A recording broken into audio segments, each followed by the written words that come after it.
COVID-19 just go away naturally as warmer weather approaches? We shouldn't count on it. Though the common cold coronaviruses follow a seasonal pattern like the flu, peaking every winter, there are other respiratory viral infections that peak in the spring or the summer. In fact, MERS coronavirus, the last deadly coronavirus to cause an epidemic, peaked in August in the sweltering heat and blistering sun of the Arabian Peninsula. The mechanisms underlying the seasonality of viral respiratory infections remains a subject of scientific debate. It's likely a combination of factors involving the virus itself, for example, viral viability at different temperatures and humidity, host immunity, such as vitamin D status and the drying of our airways, and host behavior, like the crowding of susceptible individuals indoors. However, the near-universal susceptibility to novel pandemic viruses may supersede these seasonal factors. All the recent flu pandemics emerged in the spring or summer months, though secondary waves did tend to hit during the following winter. Even if the contagiousness of the COVID-19 virus drops this summer in the Northern Hemisphere due to warmer, wetter weather, it is not expected to make a large dent in the pandemic curve.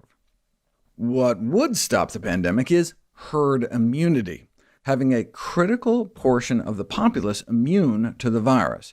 An infection can only burn through a population if there are enough susceptible individuals for the viral sparks to jump from one person to the next. Immune individuals who can't get or transmit the virus act as fire breaks to slow the spread, or like control rods in a nuclear reactor to break the chains of transmission. Ideally, this is accomplished through mass vaccination. Vaccines are a way to fight fire with fire, using the virus to fight the virus, by generating the benefits of infection, immunity, without the risks, disease and death. Unfortunately, even though we are now developing vaccines at pandemic speed, it's humbling to realize that the average vaccine takes over 10 years to create and has a 94% chance of failure. Without a vaccine, herd immunity is only achieved the hard way, through mass infection. The proportion of the population that needs to acquire immunity to stop a pandemic can be roughly estimated from the basic reproduction number I talked about before, the number of people a single infected individual tends to go on to infect. The basic equation is P crit equals 1 minus 1 divided by R0, where R0 is the basic reproduction number, and P crit is what we're looking for, the minimum proportion of a population needed to be vaccinated or have recovered with subsequent immunity to smother an outbreak within that population. So if every COVID-19 case leads to 2 others becoming infected, then half of the population may need to be vaccinated or infected before the pandemic dies down. But if each person on average infects 4 others, then one would need closer to 3/4 of the population to be immune to stop it. This is an overly simplistic model, but offers a ballpark approximation. Based on R0 estimates for the COVID-19 virus from large outbreaks in affected countries, the minimum population immunity required ranges from about 30%, based on South Korea's R0 estimate of 1.43, to more like 80% based on an early R0 estimate from Spain that was closer to 5. That's why it's so important to enact curve-flattening measures like social distancing to reduce the number of contacts and drive the basic reproduction number down as low as possible. You don't want to have to wait until 80% of the population is infected.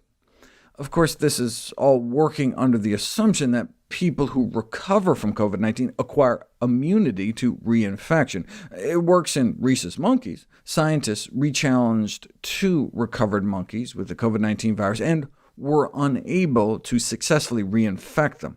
We don't yet have a definitive answer as to whether humans become immune after infection, but the fact that at least a small case series reported potential treatment benefit from convalescent plasma, the transfusion of blood products from a recovered patient, suggests the buildup of at least temporary immunity.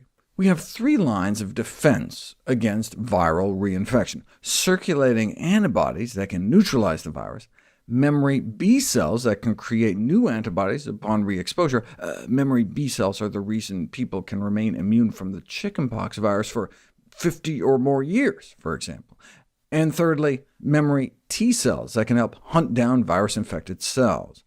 The benefit of convalescent plasma derives from the antibodies, but a 6-year follow-up study of patients recovered from SARS found that about 90% no longer had any detectable anti-SARS antibodies in their bloodstreams. But that's OK, because their memory B cells could just make more, right? Unfortunately, not a single SARS-specific memory B cell was found in any of the former SARS patients. So it's definitely not something like chickenpox. Now, about 60% were able to mount a memory T cell response, though it's not clear if that alone would be able to protect them from reinfection. Unlike HIV, which keeps parts of itself hidden to evade the immune system and establish a long latent infection, the COVID-19 virus appears to take more of a smash-and-grab approach. It brazenly displays its array of spike proteins in a presumed attempt to better bind to its victim, but counts on jumping ship before immunity develops by quickly being coughed onto a new host. This bodes well for both the post-recovery acquisition of immunity and the prospects of vaccine development. A trait the COVID-19 virus does share with HIV, however, is its rapid mutation rate. One reason RNA viruses like HIV and coronaviruses and all flu viruses represent a higher pandemic threat than those that use DNA as their genetic material is that viral RNA replication can be sloppy. Every copying cycle can result in multitudes of mutants, most of which probably aren't even viable.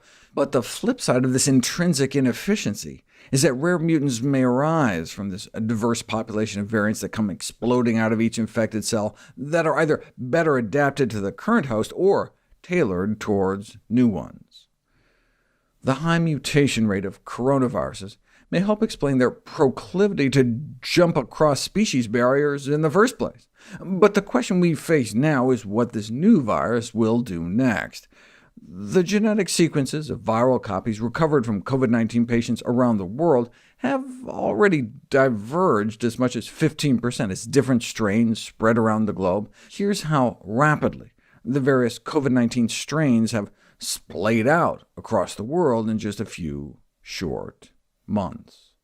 In the SARS epidemic, certain early mutants went on to dominate, which led to the supposition that genetic adaptation to humans was helping to drive the outbreak, but that remains to be substantiated. Though continued mutation of the COVID-19 virus doesn't yet offer insight into the direction of its evolution, we cannot rule out the possibility that the virus could transform to become even more transmissible or dangerous in the near future.